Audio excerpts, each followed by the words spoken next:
Guys ஃபுல்லாக வெயில் அடிச்சுது. எங்கே போகலான்னு போக சொல்ல தடா போகலான்னு போனோம். போக சொல்ல ஃபுல்லாக டயர்டாக இருந்தது. டயர்டாக சொல்ல கல் பார்த்தாச்சு. கல் பார்த்தோன்னா ஃபுல்லாக குச்சிட்டோம். 20 ரூபா சொம்புனாங்க. ஃபுல்லாக குச்சிட்டோம். குச்சிட்டு வர சொல்ல போக சொல்ல செம கிஸ்ஸாவில் ஓட்டு போகிறோம். அப்போ ரூட்டு மறந்துட்டோன்னே அந்த 2 பசங்க என்னை கூப்பிட்டு போனாங்க. அப்புறம் மலை மேலே ஏறி சுற்றி பார்த்தோம். வியூ நல்லா இருந்தது. ஏற முடியல கைஸ், ஃபுல்லாக ஏற முடியல. எப்படியோ கஷ்டப்பட்டு ஏற முடியல. அப்புறம் பார்த்தா தண்ணி இருந்தது. தண்ணியை பார்த்தோன்னா ஓரி எகிரி ஒன்று குச்சேன்.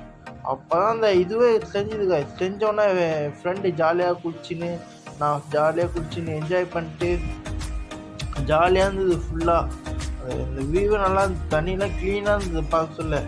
அப்புறம் பார்த்தா ஒரு குரங்கு பார்த்தோம். குரங்கு வந்து பிஸ்கெட் விற்கலான்னு போனோம். மூஞ்ச பார்த்தோன்னா வாங்க மாட்டேங்குது.